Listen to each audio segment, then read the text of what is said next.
Maybe this feels familiar. The conversations flowed, the laughs came easily, and there was a spark you could feel in your chest every time your phone lit up with her name. But somewhere along the way, something changed. Her replies got shorter, and then one day you just stopped talking to her. Maybe it was because you were tired of feeling like you were the only one trying. Maybe it was because you wanted to see if she would notice your absence. Or maybe you just couldn't handle the slow fade anymore. And now here you are wondering what she's thinking. Does she miss you? Does she even care? Or is she relieved that the silence finally came? If this is you, you know that strange mix of emotions that hits when you pull away. Part of you feels stronger, like you finally stopped chasing. But another part of you feels this ache, this gnawing question, will she even notice I'm gone? You check your phone more than you want to admit. You think about posting something, not for attention from the world, but just to see if she'll react. You wonder if she's talking to someone else, if she's laughing with another man the way she used to laugh with you. And then late at night, the real thoughts come, did I mean anything to her at all? Was she ever as interested as I thought? Or, and this one hurts the most, did I already lose her before I even stopped talking to her? Maybe this is the first time you've gone silent with a woman and you're not sure what will happen next. Or maybe you've been here before, you've pulled away from someone, and a few days later she suddenly came rushing back asking why you disappeared. The truth is, the moment you stop talking to her, you trigger something. Something in her mind. Something in her emotions. And what she does next says more about her feelings and about you than anything she said before. And do you even know what her reaction really means? Most men completely misread what happens when they stop talking to a woman. They think it says about playing a game, triggering jealousy, or making her chase. They believe that pulling away is a tactic, a way to get control back, a way to win, and that belief is exactly why it backfires. Here's the reality. If you stop talking to a woman purely to manipulate her reaction, you're still making her the center of your world.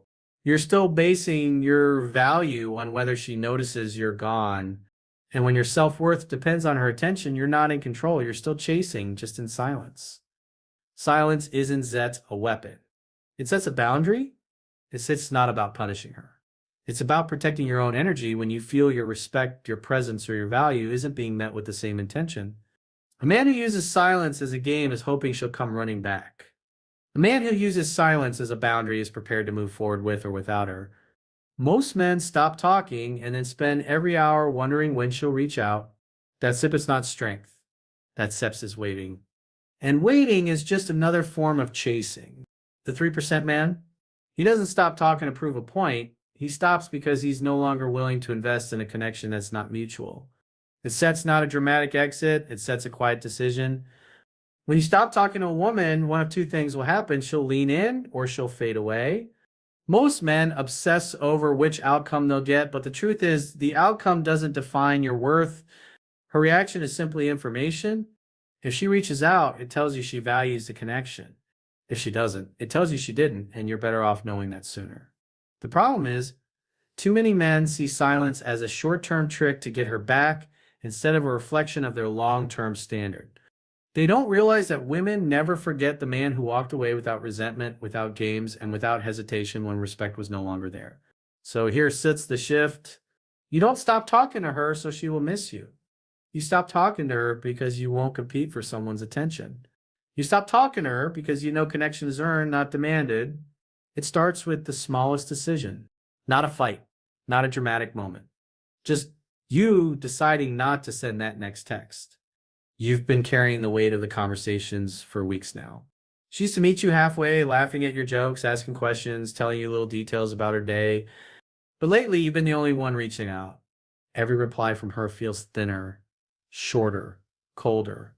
And even when she responds, it's like she's already somewhere else. Tonight, you sit with your phone in your hand. The screen lights up with her name, but it's not a message. It's just the chat window you opened without thinking, your thumb hovering over the keyboard. You could send something. You could make the effort again. But you don't sit. You close the screen, place the phone face down, and lean back in your chair. The room feels different when you stop chasing. There's no ping, no vibration, no little rush of dopamine. Just quiet. And in that quiet, a strange mix of emotions starts to creep in. First, there sits relief. Relief that you're not bending yourself into another shape just to get her attention. Relief that you're no longer auditioning for a part you already played well. But then there sets the ache. The ache of wondering what she's thinking right now. Is she noticing the silence? Is she wondering why you haven't yet reached out? The days pass. You catch yourself unlocking your phone, scrolling, searching for her face in your feed, even though you promised yourself you wouldn't. No subtle clue, no breadcrumb to tell you she sits missing you, until one night it happens. Your phone buzzes. It sits her. It sits not an apology. It sits not a confession of missing you. It sips something small, almost insignificant. A song you once sent her. A random question about something you talked about weeks ago, but it sits there. She reached out.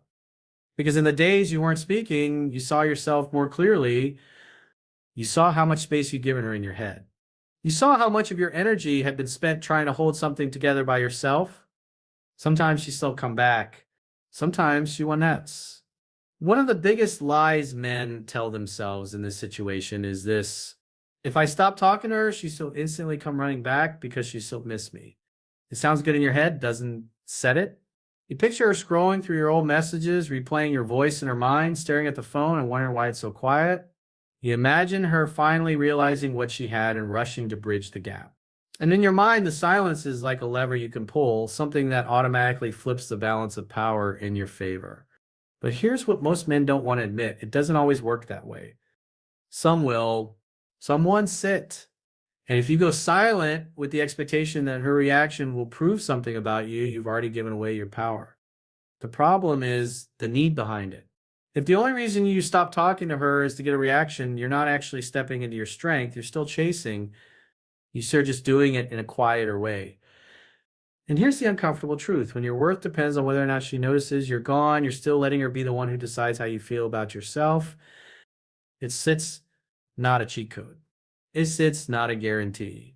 And if you use it as a tool to manipulate her, you'll spend every second of that silence waiting instead of living. I want you to understand this. The man who is unforgettable isn't the one who uses silence to provoke a reaction. He sits the one who uses silence to reclaim himself. He's the one who recognizes when a connection is becoming one-sided and makes the decision to pull back, not out of anger, not out of spite, but because he refuses to keep pouring himself into a space where the energy isn't matched. His silence isn't set to trick. It sets a standard. The second one, it's just as damaging and maybe even harder to shake. If she doesn't set reach out, it means I never mattered to her. I know why you believe this. If she misses you, you mattered. But that's not how human connection works. Sometimes she won't reach out because her pride won't let her. Sometimes she's in her own world, dealing with her own battles, and her silence has nothing to do with you. And yes, sometimes she sits moved on. But here's the thing: her reaction doesn't rewrite history. It doesn't erase the moments that were real. It doesn't mean you weren't important in the time you shared. And that value doesn't vanish because she doesn't text you back.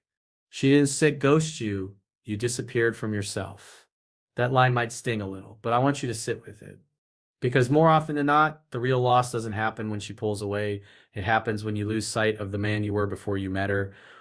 The man who had his own interests, his own drive, his own identity outside of the relationship. Will I stop waiting for her validation and start validating my own worth? Will I remember who I was before I made her the center of my mental universe? Because here's the part no one tells you. When you stop talking to a woman and you truly focus on living, on building, on being present in your own life, you change the energy completely. If she comes back, she's meeting a stronger, steadier version of you. If she doesn't, you're still winning because you're not left with nothing. You're left with yourself. So stop making her silence a verdict on your value. Let it be a mirror instead. Let it show you where you've been overgiving, where you've been bending too much, where you've been living for someone else's approval, and then choose to rebuild. Because the man who can walk through that quiet without losing himself, the man who doesn't use it to punish or manipulate, the man who simply decides that his peace is worth more than chasing someone who steps not meeting him halfway, that's the man she sets will remember. Even if she never says a word, and that, my friend, is the kind of silence that speaks louder than anything you could ever say. The 3% man moves differently because his compass isn't pointing at her, it's pointing at himself. And this is what most men miss. They think the moment they stop talking to a woman is about a reaction. Will she reach out? Will she notice? Will she chase? But for the 3%, man, that SIP's not the focus. He's not watching the door to see if she walks back in. He sets walking forward regardless. This is what he understands. It comes from the man he's being every single day in his work, in his health, in his relationships, in the way he carries himself when nobody's watching. Whether she leans in or fades away is just information, not a verdict. Most men go quiet as a tactic. They think if I stop talking, she still miss me. The 3% man doesn't go quiet to provoke a reaction. That's still about her. He goes quiet because his attention is too valuable to keep giving where it's not being matched. He doesn't view it as punishment. He views it as alignment. He's not closing a door out of spite. He's simply keeping it open only for those who are willing to walk through with intention. This is how he leads, with presence, not pressure. When he sits with her, he sits fully there. His focus is undivided. His words are deliberate. His energy is rooted. He doesn't scatter his presence trying to force closeness. He allows connection to deepen naturally. And when he's not with her, his life doesn't pause like an empty stage waiting for a return. He's in motion, building, creating, living in alignment with his mission. He knows his time and energy are investments, not giveaways. He understands something most men never learn. Attraction isn't sustained by constant contact. It's sustained by depth, depth of self, depth of purpose, depth of integrity. And respect, that's earned by holding standards, not by clinging or convincing. That's why his silence is different. It sits not cold. It sits not laced with resentment or desperation. It sits calm. It sets a quiet boundary that says, I know my value, and I won't sit overextended where it sits not reciprocated. With other men, when they stop talking, the silence is heavy. She can feel the need behind it, the unspoken hope that she'll break first.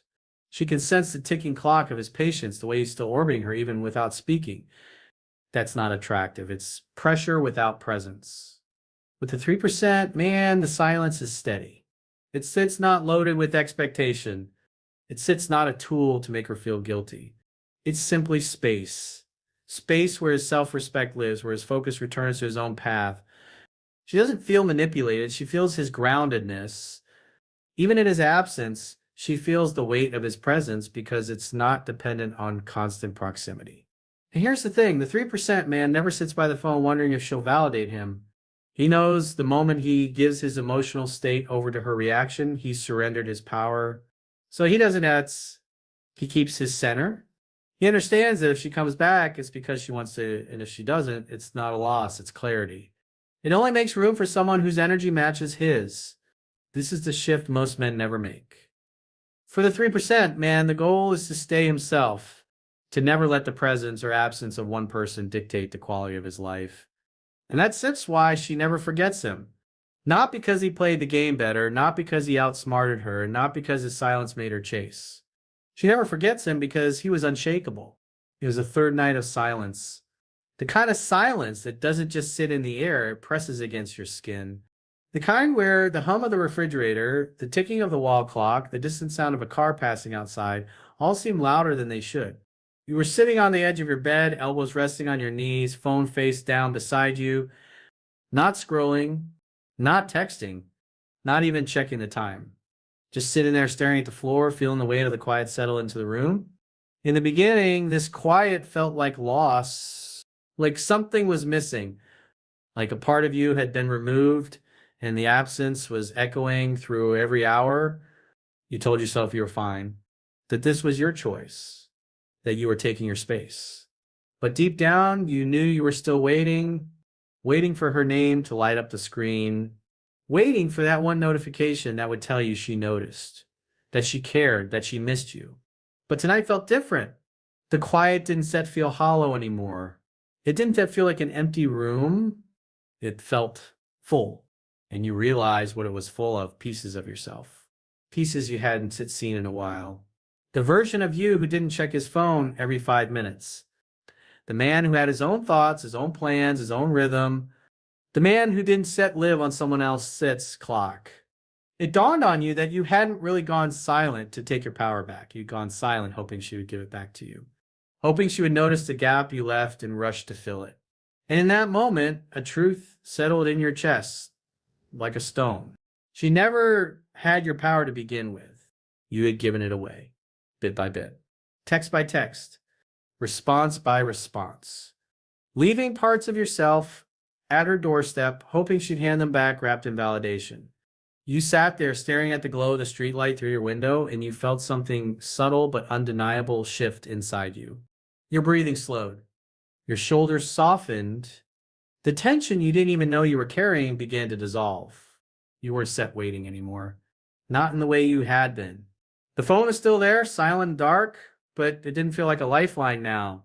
It felt like an object, just a thing on the nightstand. You could pick it up. Either way, it wouldn't define the next hour of your life. And in that moment, you started remembering. Remembering the man you were before you made her the axis your world spun around. The man with his own fire, his own gravity, his own presence. The man who didn't need to be seen to exist fully. You saw him again in the reflection of the darkened window, in the quiet confidence settling in your chest, and you knew something important had just happened.